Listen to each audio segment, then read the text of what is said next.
Bonjour, il est 15 heures à Paris normalement, 23 heures, 23 heures en France, enfin pardon, 23 heures à Tokyo, 23 heures à Séoul. L'idée, c'est aujourd'hui de faire un peu un bilan de cette grosse journée sur le front de de la crise nord-coréenne, de la crise dans la péninsule coréenne. Donc, vous savez que hier soir aux États-Unis, ce matin pour nous ici en Asie, il a été officiellement annoncé un grand sommet entre Donald Trump et Kim Jong-un.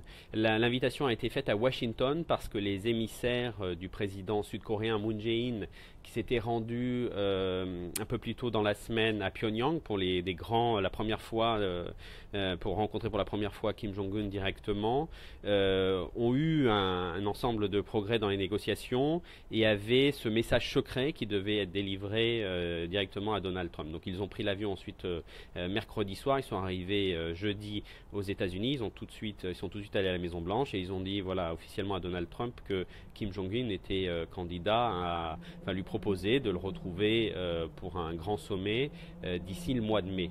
Alors pour l'instant, on n'a pas de date exacte et on n'a pas non plus de lieu exact où pourrait se tenir cette rencontre.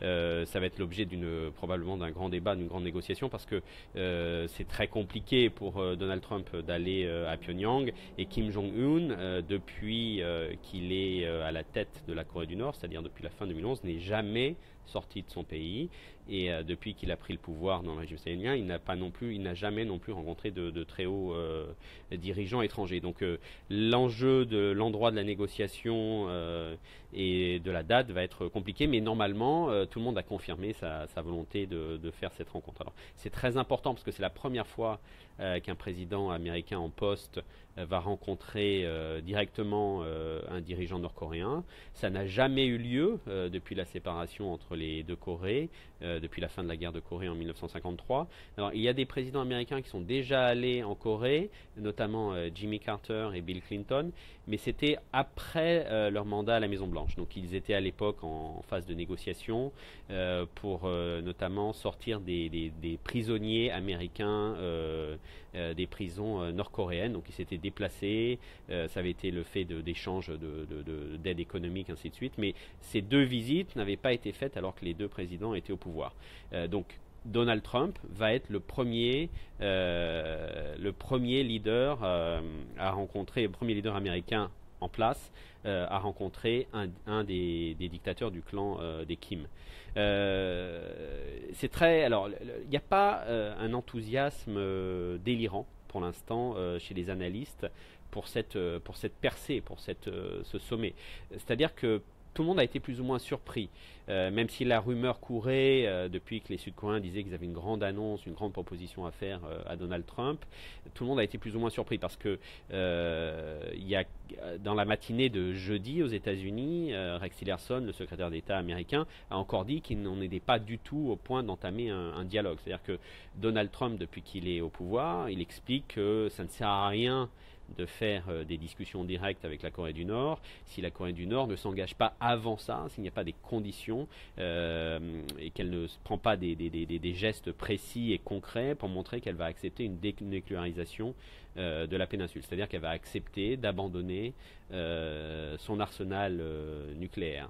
Vous savez que la Corée du Nord a dit en novembre dernier qu'elle maîtrisait maintenant à la fois les technologies de missiles intercontinentaux balistiques, c'est-à-dire ces grands missiles qui sont capables de parcourir plus de 6000 ou 7000 km et qui pourraient donc théoriquement aller frapper les États-Unis.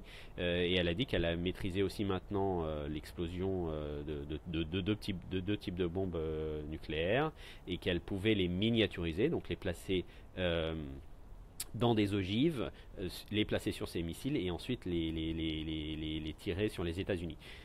On n'a pas de preuves indépendantes qui permettent de dire que la Corée du Nord dispose de cette arme, mais il semblerait que Kim Jong-un est à peu près satisfait de l'état d'avancée des recherches et qu'il estime qu'il soit très très proche de disposer de cet arsenal. Donc tout l'enjeu de la crise, c'est comment c'est les États-Unis qui veulent que la Corée du Nord ne soit plus une menace potentielle et que la Corée du Nord abandonne son arsenal nucléaire. Donc pour l'instant, les États-Unis avaient refusé un dialogue direct, avaient refusé même l'hypothèse d'un sommet, et voulaient qu'il y ait des gestes concrets sur ce sujet qui soient prises par Pyongyang. Donc c'est pour ça que les choses ont surpris ce matin, parce qu'on ne pensait vraiment pas que Donald Trump ou qui que ce soit à la Maison-Blanche allait décider de faire ça à ce moment-là. Donc la surprise, les analystes se disent pourquoi est-ce que Donald Trump surprend tout le monde? Quel est l'intérêt de faire ça maintenant, si vite, alors que la Corée du Nord n'a pas pris d'engagement très important ces derniers mois? Alors vous savez que la Corée du Nord, elle a dit depuis le mois de janvier, c'est-à-dire qu'on a eu une phase de tension très compliquée en 2017. Vous vous rappelez les échanges très crus entre Donald Trump et Kim Jong-un, les insultes, Rocketman, le petit gros, moi j'ai un plus gros bouton nucléaire que toi, je te promets la destruction totale de ton pays si tu n'obéis pas, Fire and Fury, et la Corée du Nord répondant sur le même ton. Donc tout a changé lors de l'allocution du 1er janvier par Kim Jong-un. Il a tendu la main, il a dit qu'il était prêt à stopper, qu'il n'avait plus besoin de faire d'essais nucléaires ou d'essais ou de tirs de missiles balistiques. Et il a proposé à la Corée du Sud de participer ensuite aux Jeux Olympiques. Et on est depuis cette phase, depuis le 1er janvier, dans une phase de trêve olympique, d'apaisement. C'est-à-dire qu'il n'y a pas eu de provocation ni d'un côté ni de l'autre, aucun tir, aucune manœuvre qui aurait pu énerver tout le monde. Mais du coup, on est dans une phase assez calme, assez posée.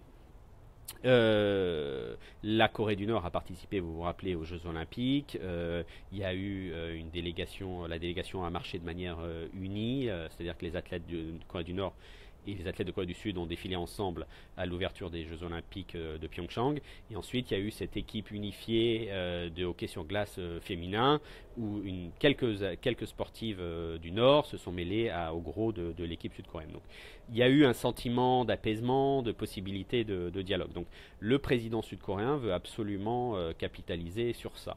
Quel est l'intérêt du président sud-coréen Moon Jae-in, donc qui est un président de centre-gauche, qui est arrivé au pouvoir l'an dernier, qui prend le pouvoir après une longue période de règne des conservateurs, et la dernière présidente Park Geun-hye, conservatrice, elle est en prison pour corruption dans ce grand scandale qui implique les grands chaebols sud-coréens dont Samsung.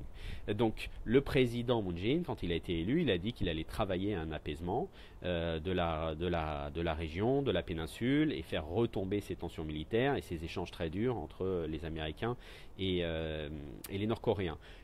Il ne veut pas, personne ne veut d'une réunification, même pas même les Sud-Coréens.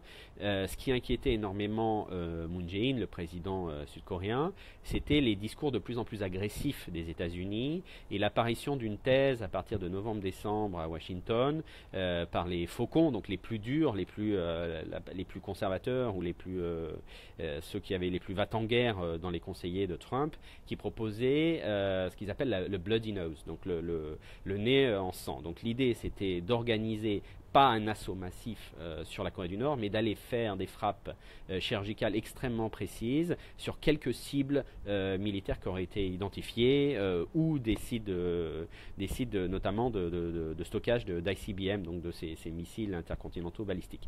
Donc cette idée ou ce scénario était de plus en plus ouvertement évoqué à Washington. On ne sait pas s'il est vrai ou pas. Ce qu'on sait, c'est que toutes les capitales de la région l'ont quand même pris au sérieux. C'est-à-dire que Moon Jae-in on a vraiment eu peur que les États-Unis osent quelque chose au début de 2018 si on en continuait dans l'escalade.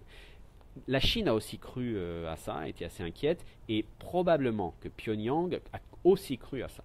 C'est-à-dire que dans le geste d'apaisement et la main tendue qui a été faite pour les Jeux Olympiques par Kim Jong-un, il y a probablement de la peur, c'est-à-dire que autant depuis des dizaines d'années on promet d'intervenir ou de faire quelque chose, on n'est jamais allé si loin dans la concrétisation d'un plan actuel. Et pour Kim Jong-un, c'est extrêmement embarrassant. C'est-à-dire que il est toujours parti du base qu'il n'y aurait jamais d'attaque. C'est-à-dire que la Chine ne laisserait pas attaquer, que les États-Unis n'oseraient pas attaquer, surtout maintenant que la Corée du Nord dit disposer des moyens de frapper les États-Unis. Donc on est très... Kim Jong-un a probablement été assez inquiet parce que le début, s'il y a même des frappes chirurgicales, c'est sans troupes au sol, mais quelques avions furtifs américains qui vont une nuit frapper la Corée du Nord, il est très probable que la Corée du Nord soit obligée de répondre. Pas forcément à grande échelle, mais au moins de répondre symboliquement. Et à partir de là, on ne contrôle plus rien et il est très possible qu'on débouche sur un scénario catastrophique, c'est-à-dire de guerre totale. Et dans une guerre totale, donc il y aurait des centaines de milliers de victimes, Corée du Nord, Corée du Sud, et il y aurait à la fin la chute du régime de Kim Jong-un, forcément. C'est-à-dire que, ou l'élimination, le remplacement par quelqu'un d'autre, mais Kim Jong-un sait qu'il ne pourrait pas survivre à un conflit avec les États-Unis. Donc c'est pour ça qu'il a fait ce geste positif, ce geste, cette main tendue vers les Sud-Coréens, pour atteindre aussi les États-Unis. Donc la logique d'apaisement allait très bien à Kim Jong-un et allait très bien à Moon Jae-in. Et donc les deux, Corée du Nord et Corée du Sud, ont réussi à calmer les choses dans la région. Et maintenant, on va avoir ce grand sommet en mai. Alors, que peut-on attendre de ce grand sommet en mai? C'est là que c'est très compliqué. C'est-à-dire que normalement, dans ces situations, les grands sommets, ils interviennent toujours à l'issue de longues phases de négociation. C'est-à-dire qu'on va présenter des présidents lorsque, en secret ou en public, les gouvernements, les Sherpas des deux pays se sont retrouvés pour des dizaines et des dizaines de rendez-vous pour faire le détail des accords et de la négociation qui va être mise en place, des concessions des deux camps, et on signe un accord. À ce moment-là, on fait venir notre président et on signe. Là, c'est totalement l'inverse. C'est-à-dire que Donald Trump fait l'inverse. Il organise un sommet alors qu'on n'a aucune négociation en place. C'est-à-dire qu'il y a très peu de contacts directs entre les hommes de la Maison-Blanche et la Corée du Nord. Il y avait un homme qui faisait l'aller-retour, qui s'appelle Joseph Yoon, que j'ai interviewé à Tokyo il y a 2 semaines, et qui vient d'annoncer qu'il quittait le département d'État. Et c'était pourtant celui qui connaissait le mieux les cadres du pouvoir nord-coréen. Donc sans lui, c'est un petit peu compliqué. Il faut voir aussi que les États-Unis n'ont toujours pas d'ambassadeur en Corée du Sud. Or, normalement, une grosse partie de ces négociations potentielles entre États-Unis et le Nord se fait avec les spécialistes qui sont basés à Séoul. Donc, le département d'État à Washington a énormément de cadres qui manquent et qui n'ont pas été nommés encore depuis la mise en place de l'administration Trump. Et ici, en Asie, on manque aussi énormément de personnes. Donc, Donald Trump va se lancer dans une négo extrêmement compliquée avec Kim Jong-un en direct, qui lui a tout son appareil d'État et des années de résistance à n'importe quelle concession. Donc on voit pas, les analystes se demandent comment Trump peut espérer ça. Alors il y a probablement une part d'ego, c'est-à-dire probablement qu'il pense que son magnétisme naturel, son aura et ses capacités à signer des deals, vous connaissez son bouquin Art of Deal, que Dennis Rodman a d'ailleurs offert l'an dernier à des hauts fonctionnaires nord-coréens lors d'un de ses voyages à Pyongyang. Donc Trump semble être en mesure d'avoir une relation directe avec Kim Jong-un et d'obtenir des concessions de Kim Jong-un, le leader nord-coréen. Alors là, ça paraît peu probable aujourd'hui. Pour l'instant, Kim Jong-un n'a strictement rien lâché de concret, strictement rien. C'est-à-dire que il a dit qu'il était prêt, qu'il allait geler ses essais nucléaires et balistiques le temps de cette négociation, à la fois la négociation avec les Sud-Coréens, avec les Américains, parce que parallèlement à ces échanges avec les Américains, il y a des échanges avec les Sud-Coréens. Il y aura une rencontre en avril directe entre Moon Jae-in, le président sud-coréen, et Kim Jong-un. Et là, on sait où c'est. Cette réunion se fera sur la frontière à Panmunjom, qui est donc au milieu de la DMZ. Vous savez qu'il y a entre les deux pays une immense zone tampon, dite démilitarisée, mais qui est en fait une des plus militarisées au monde. Et au milieu de cette zone tampon, il y a un village de la paix, un village d'armistice qui s'appelle Panmunjom. Et là, il y a ces maisons bleues qu'on voit souvent en photo. Et à l'intérieur de ces maisons bleues, il y a des tables avec une ligne au sol qui sépare Corée du Nord et Corée du Sud. Et c'est là que se font les grandes négociations. Donc il est probable que la grande rencontre d'avril, probablement fin avril, entre Moon Jae-in et Kim Jong-un ait lieu là, dans ce village. Dans ces négociations pour l'instant avec le Sud et avec les Américains, Kim Jong-un n'a rien lâché. Donc il a dit qu'il était prêt à geler ses tests et ses provocations le temps des négociations, donc au moins jusqu'en avril ou en mai. Il a dit qu'il était favorable à rétablir des réunions des familles divisées, c'est-à-dire que lors de la signature de l'armistice, oui, parce que la paix n'a pas été signée entre deux pays, mais la fin des hostilités en 1953, il y a des familles qui ont été divisées, donc entre le nord et le sud, puisqu'on a tiré un trait sur l'un des parallèles, et donc il est dit qu'il est prêt à laisser des gens du sud venir voir leur famille rester au nord, ou d'envoyer des familles du sud dont la famille restait au nord, donc, et vice versa. Donc il a dit qu'il était prêt à faire ça. Il a dit qu'il comprenait et qu'il accepterait le fait que les Américains et les Sud-Coréens fassent des manœuvres militaires conjointes tout près de la péninsule. C'est des grands exercices de guerre qui ont lieu à cette période, qui ont été repoussés parce qu'il y avait les Jeux Olympiques, mais qui vont avoir lieu là dans un mois. Normalement, la Corée du Nord répond à ces exercices par des grandes provocations, des tirs et des discours enflammés. Kim Jong-un a dit que cette fois, il se tiendrait à carreau et qu'il ne réagirait pas et qu'il comprenait qu'il y ait des exercices. Et il a dit, alors la chose la plus importante, il a dit qu'il était prêt à parler de dénucléarisation. Mais ce qu'il faut voir, c'est que dans toutes ces soi-disant concessions, il n'y a strictement rien de concret, de très neuf, et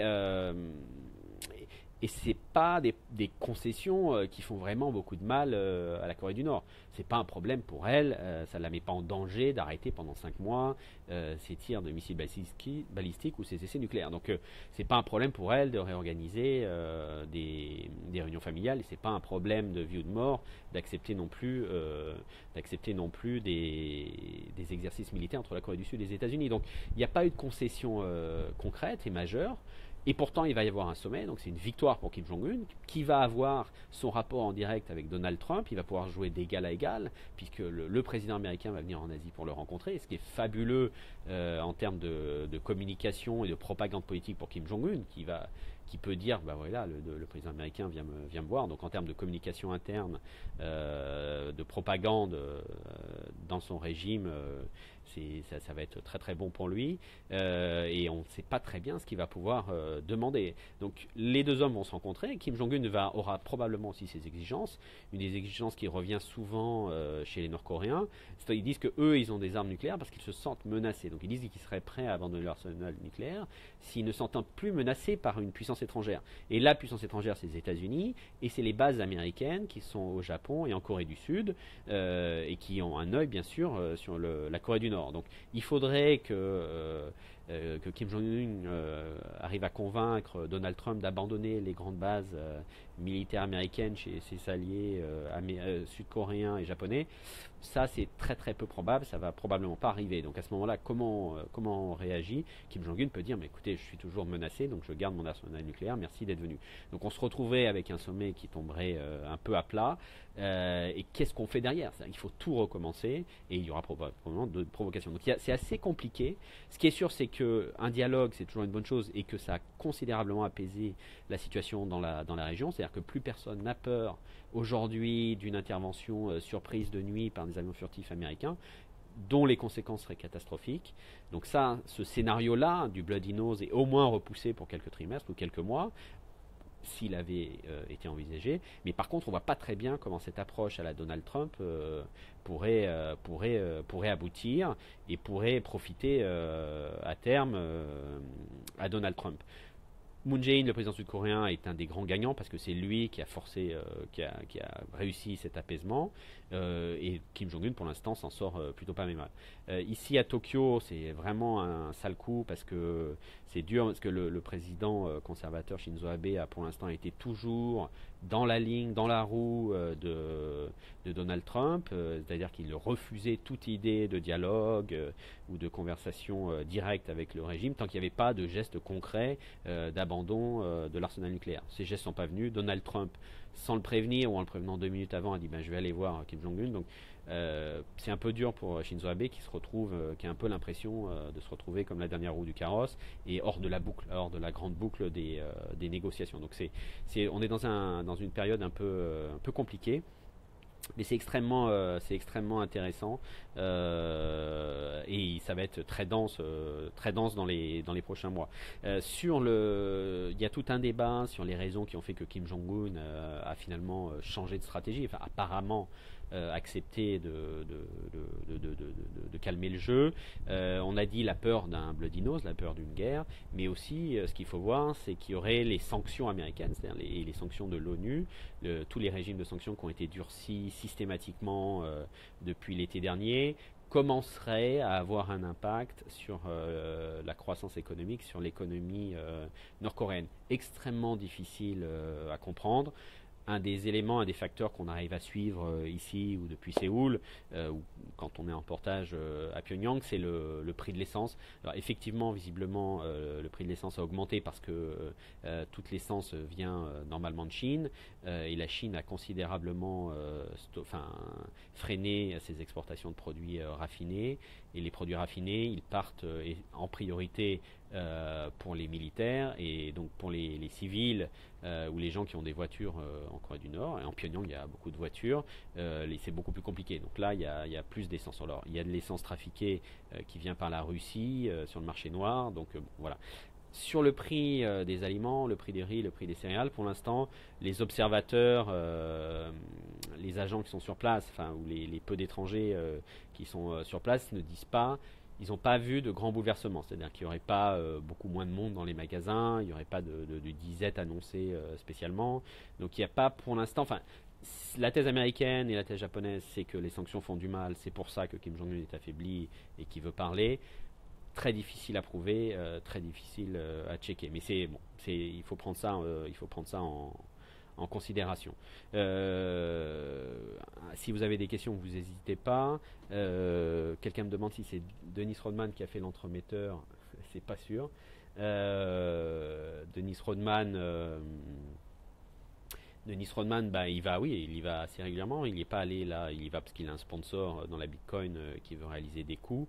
Il n'y est pas allé là depuis au moins 8 mois. Donc je ne sais pas s'il a pu faire avancer le sujet. Je crois qu'il avait été débriefé à son retour à Washington parce que c'était un des rares américains à avoir directement pu s'entretenir avec Kim Jong-un. Donc ça c'est assez intéressant. Je regarde les questions. Raphaël, oui, donc on ne sait pas concrètement, on n'est pas du tout sûr encore de pouvoir avoir des résultats concrets. Je pense qu'il y a énormément Trump veut réaliser un coup, c'est son ego. Les Sud-Coréens l'ont aussi énormément flatté quand ils ont annoncé, parce qu'ils ont dit c'est grâce à vous, c'est grâce au génie du président américain et à sa persévérance qu'on a réussi à apaiser les tensions et à obtenir ce sommet et à forcer la Corée du Nord à venir à la table des négociations. Donc pour Trump, qui marche à l'ego, c'est fabuleux. Je pense qu'ils l'ont très très bien. Ils ont su lui parler à son ego plus qu'à son cerveau et ça a très bien marché. Donc l'autre a sauté à pieds joints dans l'idée d'une rencontre. Les Sud-Coréens voulaient ça parce que le président Moon Jae-in, qui a été invité à une rencontre et à un sommet, a longtemps hésité à répondre parce qu'une partie de sa population, notamment chez les jeunes, a une image extrêmement négative de la Corée du Nord et il y a une méfiance très dure. C'est-à-dire que dans l'électorat sud-coréen, il y a 3 groupes, les plus anciens qui ont connu la guerre ou les suites de la guerre, qui sont extrêmement hostiles à la Corée du Nord et qui refusent tout progrès, qui se méfient. Il y a les 30-40 ans qui, eux, sont nés dans une phase de croissance et qui n'ont pas connu les séquelles de la guerre, qui, eux, voudraient un apaisement, il n'y a pas de volonté, personne ne demande une réunification qui serait terrible sur le plan économique parce que le ratio, le différentiel entre les deux PIB, entre les deux pays, les infrastructures, et si la Corée du Sud rentrait dans un scénario à l'allemand de réunification, on serait parti pour au moins 7 années de récession en Corée du Sud. Donc les deux pays sont les deux pays, enfin voilà, il n'y a pas de réunification, donc les 30-40 ans sont assez favorables à un dialogue, et les très jeunes ont vraiment plus qu'une méfiance, presque une haine contre la Corée du Nord. Pour eux, ils n'ont connu qu'une Corée du Nord provocative, c'est-à-dire avec la fin du règne de Kim Jong-il, le père de Kim Jong-un maintenant. Et c'est la fin du règne de Kim Jong-il et Kim Jong-un, c'est que des agressions, que des crimes. C'est notamment, il y a un sous-marin qui a été coulé avec des jeunes appelés sud-coréens. Alors, on n'a jamais eu la preuve, et la Corée du Nord a toujours nié ça, mais c'est probablement un navire nord-coréen qui a coulé ce bateau, le Cheonan. Ça a été un drame national. Et les gens qui sont morts, c'était beaucoup des jeunes appelés. Vous savez que les jeunes sud-coréens sont obligés de faire leur service militaire, qui est très long. Et beaucoup des jeunes qui sont morts, c'était ces jeunes-là qui faisaient leur service militaire. Donc ça a été un drame. Et pour tous les jeunes, il n'y a pas de confiance. On ne peut pas faire confiance à Kim Jong-un. Il ment, et voilà. Pour l'instant, ils ont plus de raison, puisque la totalité des négociations passées ont débouché sur des échecs. C'est-à-dire que la Corée du Nord fait durer les négociations, concède très peu, ou concède des choses qui sont très, très difficiles à vérifier, et en échange réussit à réactiver des échanges de coopération économique, réactiver du commerce international, et donc arrive à se requinquer économiquement, et ensuite clash et et claque la porte des négociations. Donc il est très probable qu'on rentre dans une nouvelle phase comme ça, c'est-à-dire que c'est ce qui se passe depuis 1953, où il y avait peu de négociations à l'époque, mais disons depuis les années 90, c'est comme ça que ça se passe. Chaque grande négociation prend du temps, on a l'impression de déboucher sur un accord, il tient 2-3 ans, et ensuite les Nord-Coréens claquent la porte. Donc c'est assez compliqué. Alors, Étienne Combi. Si la Corée du Nord se dénucléarise pour de vrai, les charges nucléaires seront-elles détruites? Très bonne question. On n'en est pas du tout là en termes de scénario. Ce qui est possible, Étienne, c'est que ça soit un scénario un peu à la russe, c'est-à-dire qu'on les isole et que voilà, on peut pas les détruire les charges nucléaires. Hein. Il faut les enfouir ou trouver un endroit.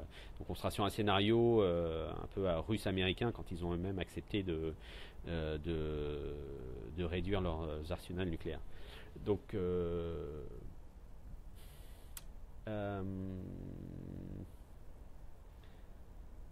une question. Leïla, une question. On n'a pas sur le lieu, comme je sais, on ne sait pas. L'hypothèse de la Chine, a été évoquée pour la Réunion, mais c'est pas du tout sûr. Et c'est très compliqué. On ne pense pas que la Chine soit très motivée. Une question de Jacques sur justement la position de la Chine dans cette rencontre. La Chine, elle a eu aussi très peur du scénario du Bloody Nose, c'est-à-dire qu'elle a eu très peur que Trump lance ses attaques très précises au début de 2018. Donc elle est plutôt contente qu'il y ait un apaisement. Et la Chine est globalement pour le statu quo. Elle a perdu énormément de son influence sur la Corée du Nord. Elle a vraiment coupé une grosse partie de son aide économique, même s'il continue d'y avoir du pétrole brut qui rentre, même s'il continue d'y avoir du commerce, même s'il continue d'y avoir énormément de passages sur lesquels les Chinois ferment les yeux, sur les différents ponts ou sur le fleuve qui sépare les deux pays. Mais elle a joué le jeu du durcissement des sanctions économiques sérieusement. Mais la Chine ne veut absolument pas une chute du régime de Kim Jong-un. Pourquoi? Parce que la Chine a très peur d'une réunification qui à terme ferait que ça serait une réunification sous l'égide de Séoul probablement. Et donc il y aurait une Corée du Sud pro-américaine avec des bases américaines qui se retrouverait à la frontière chinoise. Et ça, dans le grand grand affrontement du siècle, qui sera l'affrontement entre la Chine et les États-Unis, c'est inacceptable pour la Chine, qui aura l'impression de la stratégie de containment, c'est-à-dire qu'elle aura l'impression d'avoir une Chine des États-Unis partout autour d'elle. Donc ça, elle ne peut pas l'accepter. Donc l'apaisement et le maintien du statu quo, pour elle, c'est plutôt positif. Et elle a fait profil bas aujourd'hui. Elle a salué l'apaisement, elle a salué l'idée d'un sommet. Et voilà, ils en ont pas rajouté. Alors réconciliation lyrique. Une réconciliation des deux Corées, personne ne le veut. Personne ne le veut. C'est-à-dire que, encore une fois, il n'y a pas une opinion publique favorable à une réunification en Corée du Sud. La Corée du Nord, bien sûr, le clan Kim Jong-un ne veut absolument pas lâcher le pouvoir. La Chine ne veut pas qu'on brise le statu quo et veut garder cet état tampon, ce régime stalinien terrible et odieux. Mais ils veulent pas, personne ne veut le scénario. Est-ce que le Japon non plus, n'est pas favorable à une réunification parce que l'un des grands concurrents économiques dans le pays, enfin du Japon aujourd'hui, c'est la Corée du Sud. Et si on a une Corée du Sud qui se réunifie avec une Corée du Nord, même si elle a une phase très très dure économiquement, donc c'est cette année au moins de contraction du PIB ou de récession, à terme on aura une Corée du Sud extrêmement puissante. Et qui redresserait sa démographie. Et le Japon verrait ça, qui a des rapports extrêmement tendus historiquement avec la Corée du Sud et qui n'arrivent pas, ils ont très peu de programmes de coopération. C'est deux pays qui s'entendent très mal, qui sont tout le temps en tension. Donc une Corée du Sud plus grande, plus forte, ou une Corée plus grande, plus forte, c'est un cauchemar pour le Japon. Donc le Japon ne veut pas non plus de chute absolue, ne veut pas de réunification. Donc il n'y a aucun acteur ne veut de réunification. Ni la Chine, ni la Russie, ni la Corée du Nord, ni la Corée du Sud, ni le Japon, ni même les États-Unis probablement, parce que les États-Unis sont très intéressés par le maintien de leur base militaire en Corée du Sud. C'est extrêmement important pour eux. Officiellement, il s'agit de surveiller la Corée du Nord, mais encore une fois, le grand ennemi à terme des États-Unis, c'est la Chine. Dans le grand match du XXIe siècle, de nous et de nos enfants, la grande guerre froide, la future guerre froide, ça sera Chine-États-Unis. Donc d'avoir cet avantage d'avoir des bases militaires en justifiant de la menace de Pyongyang du régime des Kim, c'est fabuleux, c'est un argument génial pour Washington, qui n'est pas obligé d'avouer qu'en fait une grosse partie des radars sont pointés plutôt vers la Chine. Donc personne n'a envie d'une réunification, donc il y a pas, ça va pas se passer. Personne n'a envie de faire chuter le régime de Kim Jong-un. Donc c'est ça qui est assez compliqué. Je regarde si j'ai d'autres questions. Oui, elle est là sur le lieu, donc on ne sait pas où va avoir lieu la rencontre. Let's see. Il est vraiment peu probable que Trump se rende à Pyongyang. Ça serait une concession beaucoup trop forte pour Kim Jong-un, parce que je vous dis, Moon Jae-in, le président sud-coréen, a lui-même refusé d'aller à Pyongyang et il va faire sa rencontre sur le poste frontière, sur la DMZ, au village de Panmunjom. Voilà. Si vous n'avez plus de questions, je vais me coucher. Il pleut un peu sur Tokyo, mais ça va, tout se passe bien. Et on se reverra, donc je reviendrai là, sur Facebook Live.